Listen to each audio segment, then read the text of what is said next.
बाबा भीमराव अंबेडकर साहब आज के इस भारत रत्न बाबा साहब भीमराव अंबेडकर जी की जयंती पर आयोजित इस कार्यक्रम में हमारे बीच में मेरे साथी, मेरी कैबिनेट में उप मुख्यमंत्री भाई प्रेमचंद जी बैरवा साहब, मेरी कैबिनेट में मंत्री माननीय अविनाश जी गहलोत साहब, बहन श्रीमती मंजू भागमार जी, इस अंबेडकर वेलफेयर सोसाइटी के अध्यक्ष भाई रवि प्रकाश मेहरा साहब, वरिष्ठ उपाध्यक्ष मनवारी लाल जी बैरवा साहब, दयानंद जी सकरवाल साहब, कोषाध्यक्ष जीएल वर्मा जी महासचिव, आरके वर्मा पूर्व सांसद जी,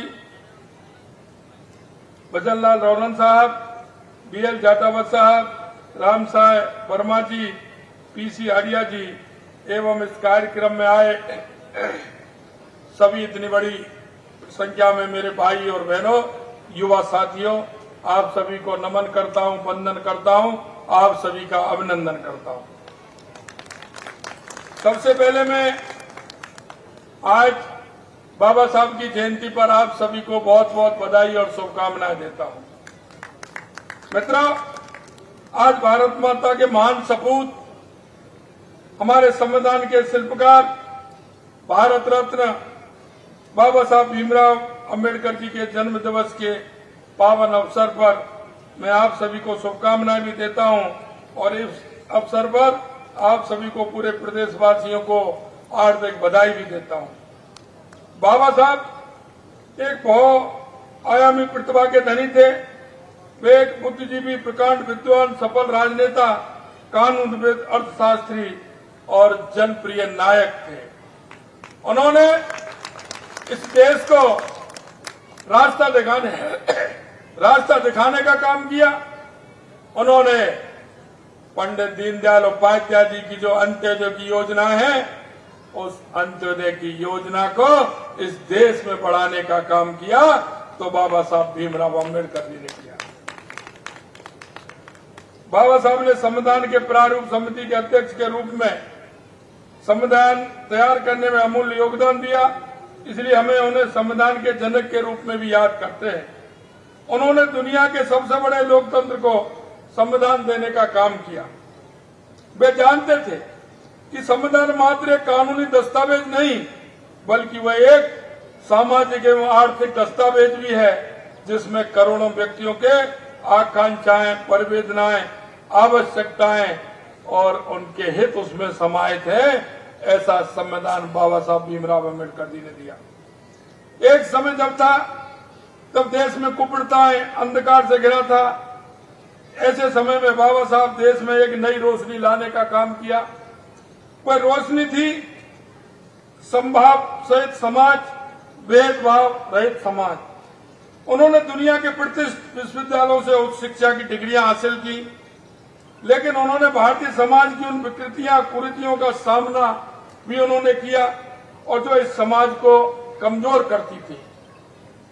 बाबा साहब ने जीवन भर दलितों की मुक्ति और सामाजिक समरसता के लिए काम किया। वे न केवल भारत बल्कि दुनिया के हर कोने के शोषित, पीड़ित, वंचित वर्ग की आवाज बने। वे आज भी ऐसे लोगों के लिए एक प्रकाश पुंज, ज्योति का काम आज भी बाबा साहब हमारे बीच में कर रहे हैं और हमें खुशी है कि बाबा साहब, हमारे देश में बाबा साहब के इस पवित्र भावना के अनुरूप ही आगे बढ़ रहा है। आज भी उनके विचार, सिद्धांत हमारे मार्गदर्शन करते हैं। 2014 से पहले, 2014 में सत्ता संभालने के बाद ये हमारे यशस्वी प्रधानमंत्री नरेंद्र मोदी जी ने बाबा साहब की विरासत को, आजाद भारत को लेकर उन्होंने जो सपने देखे थे उनको साकार करने का काम हमारे देश के यशस्वी प्रधानमंत्री नरेंद्र मोदी जी ने किया है।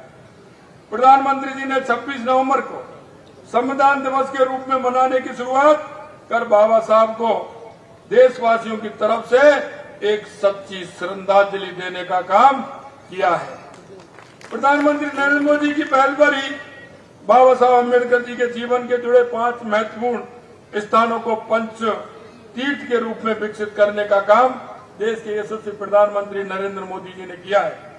इन पंच तीर्थों में बाबा साहब की जन्मस्थली मऊ, दीक्षा भूमि नागपुर, महापरिनिर्वाण भूमि दिल्ली, चैत्य भूमि मुंबई, शिक्षा भूमि लंदन को भी इसमें शामिल किया गया है। पीएम मोदी जी के नेतृत्व में एनडीए के राष्ट्रपति के रूप में एक दलित हमारे रामनाथ कोविंद जी को चुना,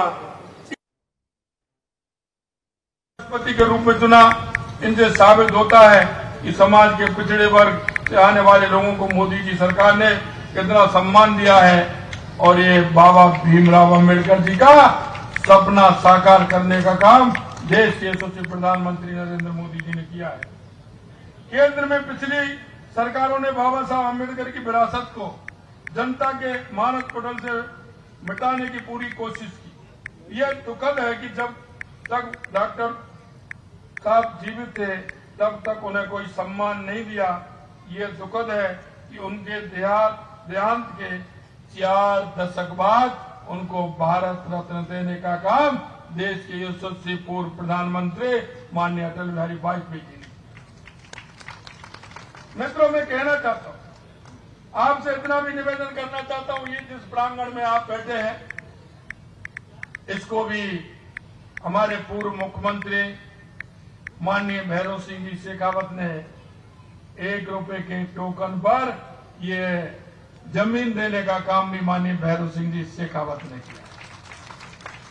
इसके अलावा इसके लिए 1,86,00,000 रुपए देने का काम हमारी यशस्वी पूर्व मुख्यमंत्री वसुंधरा राजे जी ने किया और हमारे सांसद अर्जुन मेघवाल जी ने भी इसमें सहयोग करने का काम किया है।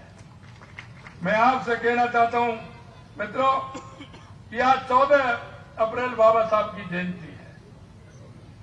आज के दिन ही, क्योंकि लोकसभा का चुनाव है, लेकिन आज के दिन भी भारतीय जनता पार्टी ने और देश के यशस्वी प्रधानमंत्री नरेंद्र मोदी जी ने आज का ही दिन संकल्प पत्र के लिए चुना था और आज हमने संकल्प पत्र देश के यशस्वी प्रधानमंत्री नरेंद्र मोदी जी और हमारे राष्ट्रीय अध्यक्ष जेपी नड्डा जी ने जारी किया है। भारतीय संविधान के निर्माण में उनका अमूल्य योगदान रहा। भारतीय संविधान समानता, न्याय, बंधुत्व के आगे बढ़ाने के समान अवसर भी उन्होंने प्रदान किए। मैं आपसे यही कहना चाहता हूं मित्रों, जिस तरह से आज संकल्प पत्र के माध्यम से जो बाबा साहब का सपना था, सभी को मकान, सभी को शिक्षा, सभी को उसके चिकित्सा, ये मिलनी चाहिए।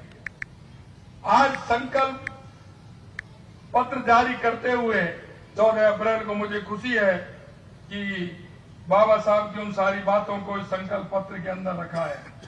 पिछले आज 4 मजबूत स्तंभों के तरफ काम करने का संकल्प पत्र है।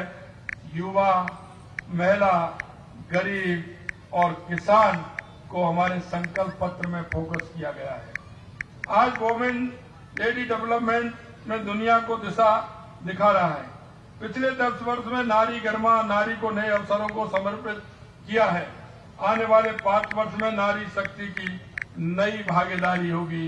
यह आज के हमारे संकल्प पत्र में है।